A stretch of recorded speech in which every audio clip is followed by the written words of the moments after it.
ये जो श्री कृष्ण प्रेम है, ये समस्त पृथ्वी का दान करने से, त्रिभुवन की परिक्रमा करने से, सब तीर्थों का स्नान करने से, सब व्रतों का पालन करने से, तप करने से, संपूर्ण यज्ञ करने से, सर्वस्व का दान करने से, वेद वेदांगों का पाठ करने से, भयभीत की रक्षा, अत्यंत दुर्लभ तत्व ज्ञान का उपदेश, अतिथियों का सत्कार, शरणागत की रक्षा, देवताओं का पूजन, वंदना, मंत्र अनुष्ठान, पुरस्चरण, ब्राह्मणों का भोजन, बड़े बूढ़े गुरुजनों की सेवा, भक्ति पूर्वक माता पिता का पोषण करने पर भी श्री कृष्ण का प्रेम प्राप्त नहीं होता।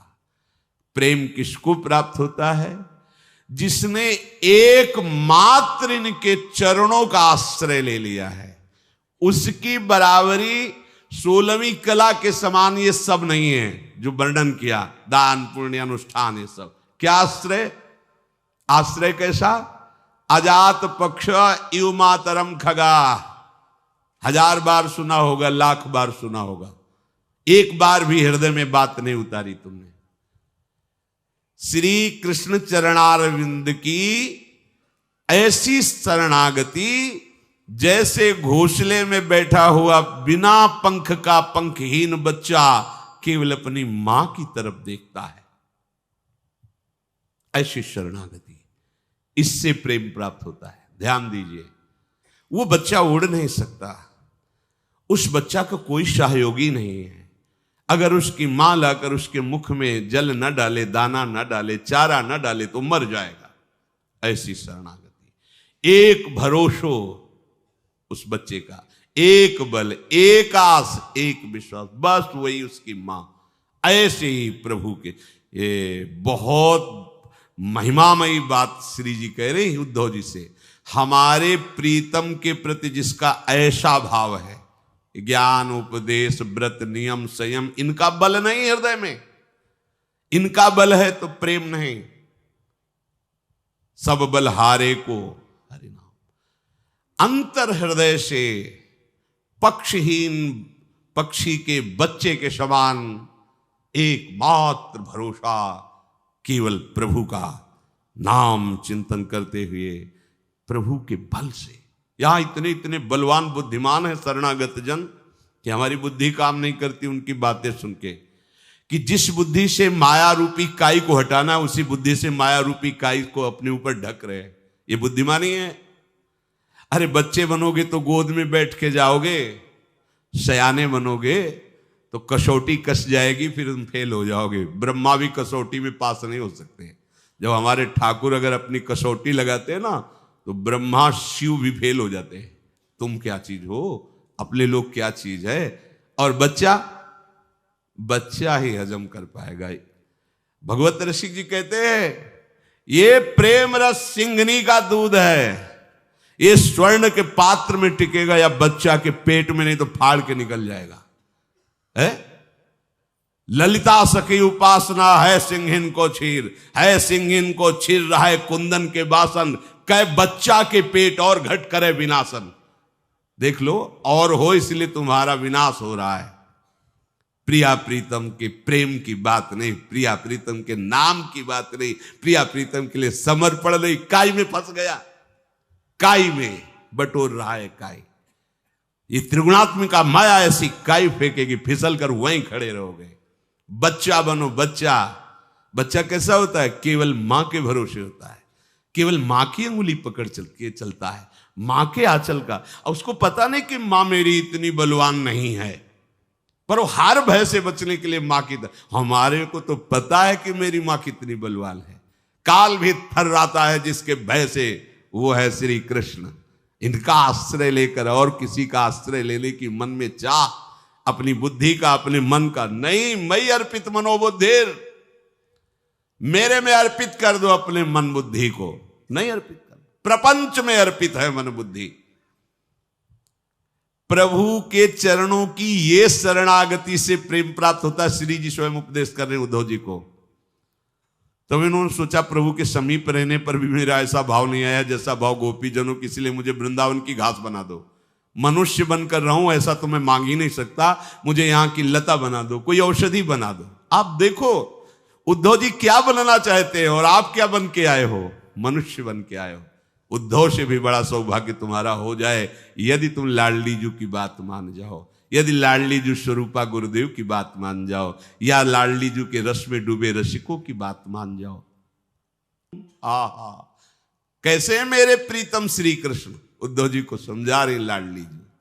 भक्तानुग्रह विग्रहम, बस ये भरोसा लेके ही तो गरजते रहते हैं।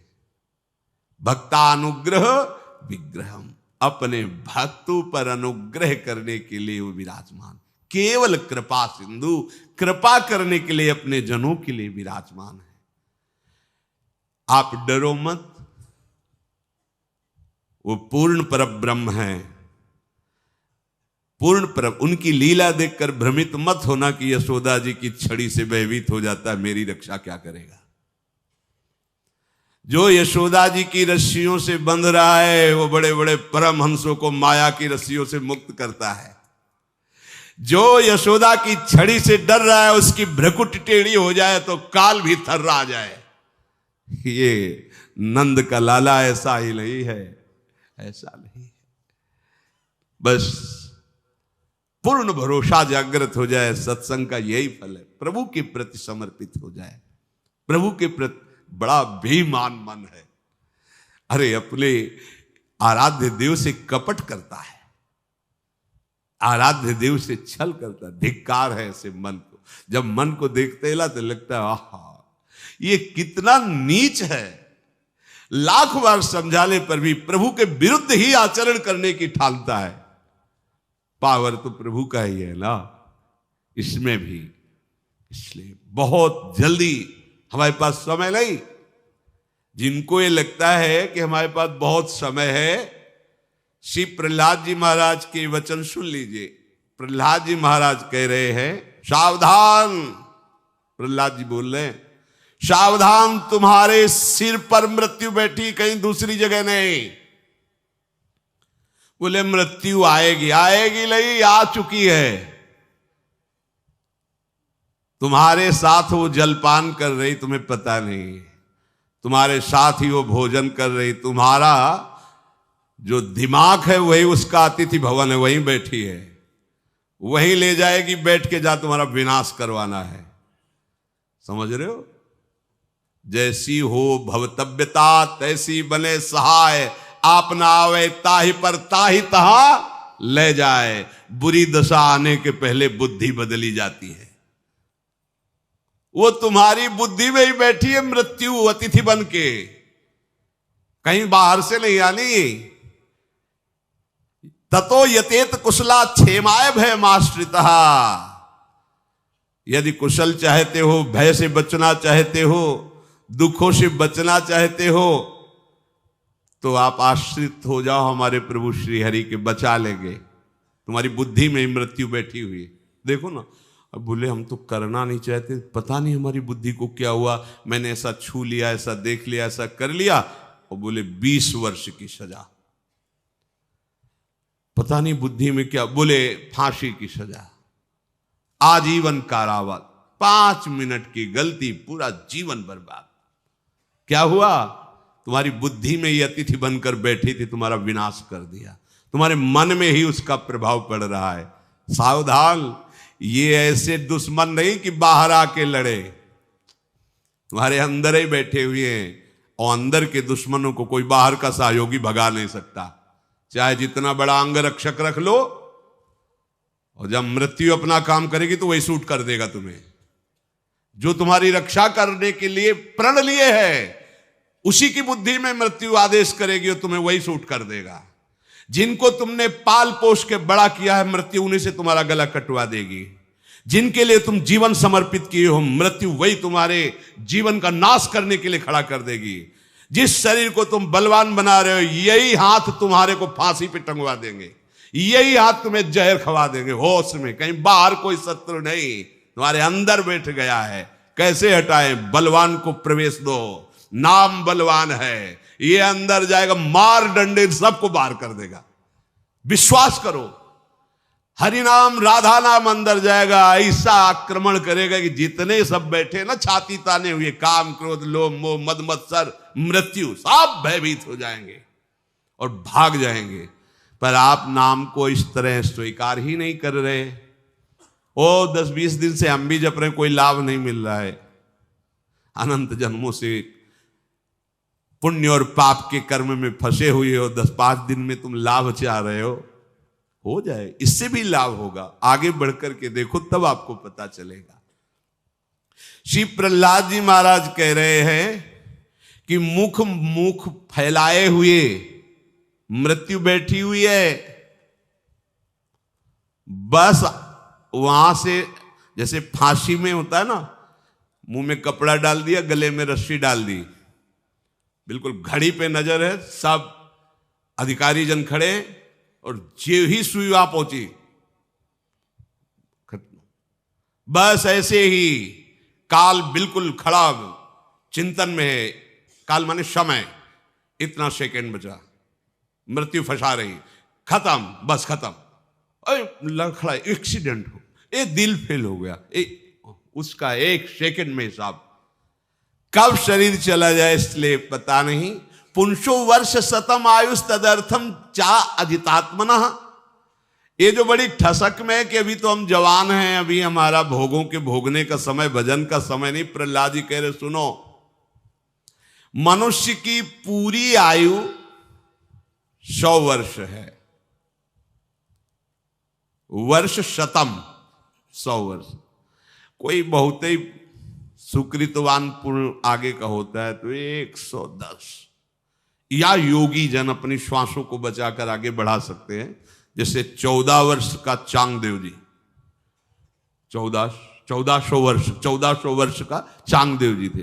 वो अपनी जहां मृत्यु आती श्वासों को रोक लेते और बहुत प्राणायाम के द्वारा सांसों का संयम, 1400 वर्ष। पर बच्चे ही थे, कुछ नहीं था उनके पास सिद्धियों के सिवा। भगवान की भक्ति करने वाले ज्ञाननिधि जी को अपना वैभव दिखाने के लिए चले, सांप की चाबुक लेकर के सिंह पे सवार होकर दिखाया कि मैंने 1400 वर्ष में ये प्राप्त किया। चबूतरे पे बैठे थे, देखा अच्छा योग का चमत्कार, जय श्री विठ्ठल भगवान। चबूतरे को चबूतरा ऐसे चलने लगा और उसके होश उड़ गए कि मैं तो चैतन्य शेर को लेके आ रहा हूं, ये तो चबूतरा ही चल। भगवान की भक्ति के सामने 1400 वर्ष का चांगदेव योगी शरणागत हो गया। आयु बढ़ाई जा सकती प्राणायाम के द्वारा, विषय भोगों का त्याग करके, ब्रह्मचर्य के द्वारा, श्वासों का संयमन करके। पर करोगे क्या बढ़ा के? मरना तो एक दिन पड़ेगा ही। तो हरि प्रीति बढ़ाओ, श्वास काय को बढ़ाओ, जितनी श्वासें रहने दो। हम कह रहे 5 श्वासें बची, हम 5 बार राधा राधा ले लिया, हमें श्री जी मिल जाएंगे आखिरी श्वास में। अब प्रहलाद जी हिसाब बता रहे कि 100 में 50 तो बेकार समझ लो। अगर 100 वर्ष की आयु तुम्हारी है तो 50 तो बेकार समझ लो। उसमें बता रहे कि बेकार कैसे? बोले रात तो पूरी भोगों और सोने में चली गई। प्रायः संसारी जीव इसी में रात व्यतीत करते हैं। कोई संयमी योगी महात्मा ही भजन परायण रहते, नहीं तो रात जो है या तो घोर तमोगुण नींद में जाती है या रजोगुण तमोगुण मिश्रित भोगों में जाती है। जब से जन्म हुआ और कुमार अवस्था तक बिल्कुल बेकार की बुद्धि होती है। छोटे बच्चे को छोड़ दो, उसके ज्ञान नहीं कि हम मल के साथ गए, वो अब उसी में शौच में ही खेलने लगे, उसको ज्ञान ही नहीं। अगर वो चूक हो जाए तो शौच भी ऐसे, बच्चा है, बिल्कुल बेकार की बुद्धि होती है कुमार अवस्था तक। अब कुमार अवस्था से खेल कूद में रुचि होती है, इसीलिए हम इन बच्चों को प्रणाम करते हैं। महाराज जी हमने 1000 राधा नाम सुबह से जपा है। महाराज जी हम सोचते हैं कि 5000 राधा नाम जप करें, तो लगता है इनके चरण धो के पिए। पूरा जीवन होता जा रहा है ऐसे भी मनुष्य शरीरधारी, एक बार भी राधा नाम बोलने की हिम्मत नहीं। छोटे छोटे जो खेलने की अवस्था है, नाम जप रहे, ये रज लगा रहे, ये नाच रहे, ये कूद रहे श्री जी के सामने। एक बच्चे से पूछा यहां से जब सत्संग, कि वो ब्रजवासी आए थे नंदगांव के, बोले थे नंद की लाला की जय। तुम क्या बोलोगे? बोले हम तो बोलेंगे हम श्यामाजू की जय। हाँ ये बात तुमने जोर की। छोटा सा बच्चा ऐसे विनोद में पूछो। वो एक दिन सखाया था ना लालजू का नंदगांव का, तो वो यही बोलता है वृषभानु के जमाई की जय, नंद के लाला के। हमें बहुत अच्छा लगता है, उसके ठसक है ठाकुर मेरा यार, ठाकुर मेरा। तो बाहर निकल बच्चे से पूछा कि वो कह रहा था नंद के लाला की जय। अगर तुमसे कहें कि तुम जय बोलो तो किसकी बोलोगे जय? बोले हम बोलेंगे श्यामाजू की जय। शाबाश, छोटा सा बच्चा, क्या निष्ठा है। श्यामाजू की श्री जी नहीं प्राप्त होंगी। राई के संभजन को मानस खेल का अवसर है, उसके खेलने कूदने का। वो माला लिए बैठा है, वो राधा राधा जप रहा है, वो माला पहने, वो रज लगाए, वो श्री जी के आगे नाच रहा है, कूद रहा है। अरे भाई मेरी लाडली जो अत्यंत कृपालु है। कुमार अवस्था तक तो गई बेशुद्ध बेकार की, आधी तो सोने में गई। लोग 10-10 घंटे सोते हैं, 12-12 घंटे सोते हैं। किसी किसी की ऐसी भी वृत्ति, एक मुरारी शरण के साथ आते थे, उन्होंने कहा 6 घंटे हम केवल जगते हैं, वो भी खान पान स्नान थोड़ा टहल लेते हैं, बकाया अब आप ही बचाओ तो बचाओ, नहीं तो हमारी नींद हमको मारे डाल रही। तो हमका कुंभकर्ण का अंश जागृत हो गया होगा, क्योंकि वो ऐसा ही था, 6-6 महीना सो रहे। बोले 20 वर्ष की आयु तक तो खेलने का विशेष संस्कार, खेल कूद करने का। अब 20 वर्ष के बाद एक पिशाचिनी लग गई, जवानी। ये पिशाचिनी है, इसमें कुछ नहीं दिखाई देता।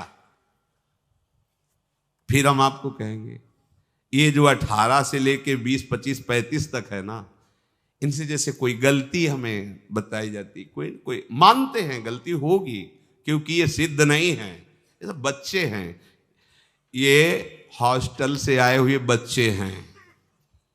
है क्या दशा है स्कूलों में, हॉस्टलों में, आप आपके भी बच्चे हैं, ये आए हैं वहां से, गलत संस्कारों से आए हैं। और अस्पताल में स्वस्थ पुरुष भर्ती नहीं होते, पहले समझ लीजिए। वृंदावन ये हॉस्पिटल है, भवरोग का निवारण करके स्वरूप स्थित करने के लिए समर्थ है श्रीधाम वृंदावन। ये जो संत महात्मा है ना, ये डॉक्टर हैं यहाँ के, यहाँ की रजरानी वायु, यहाँ का सत्संग, यहाँ ये सब औषधि है यहाँ की। ये सब भारी बीमार लोग आए हैं, काम क्रोध लोभ मोह मद मत्सर जन्म जन्मांतर से रौंदते रहे। एक पागल हॉस्पिटल में रहने वाले व्यक्ति से बात किया कि जब आप पागलों के बीच में रहते हैं तो आपको कैसा अनुभव होता है? बोले महाराज जी, हम पहले गेट में घुसने के पहले सोचते ये सब मेरे बच्चे हैं, इनमें से कोई हमें मारेगा, कोई गाली देगा, कोई उद्दंडता करेगा, हम जैसे अपने बच्चे की सेवा करते हैं ऐसे ही करेंगे, ऐसा भाव लेके जाते हैं। तो कभी किसी ने मारा भी? बोले हाँ, हम एक कमरे से दूसरे कमरे, वो लिपट गया, पीटना शुरू किया, दूसरे गार्ड आकर हमें बचाए, पर हम ऐसा नहीं कि उसको जहर का इंजेक्शन दे दें, नहीं, हम वैसे ही उसकी सेवा करें, क्योंकि पागल है। हम आपको सही बताए, हम सब पागल ही है। अगर हमारे गुरुजन, हमारी श्री जी हमको वैसे ही प्यार न करे तो हम सब पागल हैं। पागल कैसे? सच्चिदानंद प्रभु के नाम रूप को छोड़कर विषयों की तरफ देखना पागलपन नहीं तो और क्या होगा? हीरा बिनना छोड़कर कांच बटोरना पागलपन नहीं होगा? दूध पीना छोड़कर चावल का धोवन पीना पागलपन नहीं होगा? अरे प्रभु की रसमयी भक्ति छोड़कर विषय आनंद, प्रभु के नाम रूप लीला धाम की महिमा का गान न करके विषयों की वार्ता, पागलपन ही है। मेरी लाडली मेरे गुरुदेव वृंदावन के व्यक्त अव्यक्त महापुरुष ये ऐसे सद्वैद्य हैं, ये हमारी उद्दंडता पर ध्यान नहीं देंगे, वो हमें औषधि देके निरोग और स्वस्थ ही करेंगे। ये जवानी ऐसी तूफान भरी अवस्था है कि सब कोई अपनी छाती में हाथ धर के देख लो कि क्या नहीं कराया इसने। जवानी क्रॉस कर चुके हैं उनसे हम कह रहे हो, जो जवानी में है वो दोनों छाती में हाथ धरने का मतलब होता है साक्षी अपने को ही करके। आप देखो आपके अगर आचरण ओपन हो जाएं तो आप ही मुंह दिखाने लायक नहीं रहोगे। आप देख लो सब, हम किसी एक को नहीं कह रहे, अगर यहां जो चलता है और टीवी में चला दिया जाए तो क्या होगी दशा, सोचो जरा। तुम्हारे जो यहां छाती में चलता है और वो टीवी में दिखा दिया जाए एक्सरे की तरह कि देखो ये चल रहा है, हालत बिगड़ जाएगी। पर हमारे प्रभु सब देखते हुए भी हमको स्वीकार किए हुए हैं। कितने कृपालु, उनकी कृपा की तरफ देखो। ऊपर से हम अगर बचाव पक्ष में हैं तो अंदर से हम कितने फसाव पक्ष में हैं, पर हमारी वो सब बातें हमारे प्राण प्यारे आराध्य देव क्षमा कर रहे हैं। इसलिए आपकी दृष्टि में ये दोष वृत्ति नहीं होनी चाहिए कि अमुक कैसा है, अरे इनके तो बड़े भाग्य है, वृंदावन वास करते, सत्संग सुनते हैं, नाम जप करते। छोटी मोटी गलतियां हैं, जैसे हरि हजारों गलतियां मिटा रहे हैं ऐसे ही मिटा देंगे। हरि बड़े कृपालु है। हमारा सिद्धांत समझो, जवानी के 20 वर्ष ऐसे भोग में जाते जैसे नशे में व्यतीत हो गए। जैसे आप कस के कोई नशा कर लो, भांग खा लो, और जब तक चढ़ी रहेगी तो वही चढ़ी रहेगी। तो जवानी का नशा लगभग 20 वर्ष, कुमार अवस्था के बाद जो यौवन अवस्था का प्रवेश होता है, 20 वर्ष ऐसा धुआं मचता है, बस केवल वासनाओं की धूम होती। सब देख लो, कुछ भी दुराचार बकाया न रह जाए यदि शास्त्र अंकुश और समाज का भय, गुरुजनों की मर्यादा का भय ना हो। जिनके हृदय में है वही बच रहे, नहीं तो ये जवानी क्या करवा देती। देख लो, आप सब देख लो। अब 20 वर्ष यौवन अवस्था के पागलपन के गए। जवान जो पुरुष होते रात में नींद नहीं आती, पागलों की तरह विषय क्रीड़ा, विषय चिंतन, दिन में जो समय जाता है वो विषय संग्रह। दो ही प्रवृत्ति आए, विषय संग्रह, विषय भोग। प्रत्येक की सबको। ये किसी कैसे नहीं कि आप भेष परिवर्तन कर लिए तो आपके अंदर नहीं आएंगे, सबके अंदर। हाँ, बच वही सकता है जिसने नाम को हृदय में विराजमान कर लिया, राधा राधा राधा। ऐसा मत समझो। हम आप सबसे प्रार्थना करते हैं क्योंकि उसी मार्ग से चले हैं। साधक की गलती आपको दिखाई दे रही है, पर वो कितना अंदर से तोड़ दिया गया है, माया ने कितना परास्त किया है, उसकी बात को आप नहीं समझ सकते। उस गलती को हमारे प्यारी जू और प्यारे जू क्षमा करके आगे बढ़ाते हैं। अगर वो क्षमा न करे तो हम कोई भी आगे नहीं बढ़ सकते, कोई भी आगे नहीं बढ़ सकते। हम उनके चरित्र गाते हैं जिनके चरित्र पीछे के देख लो, उनके चरित्र गाते। क्यों? ऐसे थे, भगवान ने ऐसे बना दिया। उसी में हम लोग भी तो सब है। हम कैसे थे, कैसे प्रभु मुझे प्रतिदिन बना रहे हैं, आगे बढ़ा रहे हैं अपने चरणों की तरफ। ऐसे सबको प्रभु आगे बढ़ावें। प्रार्थना करनी, हे प्रभु अगर दोष दिखाई दे, नाथ आपका दास है, आप कृपा करो, इसके दोष हरण कर लो। हमें प्रार्थना करनी चाहिए। अगर ऐसी प्रार्थना करेंगे तो हम दोष रहित हो जाएंगे, हमारा हृदय प्रभु निर्मल कर देंगे।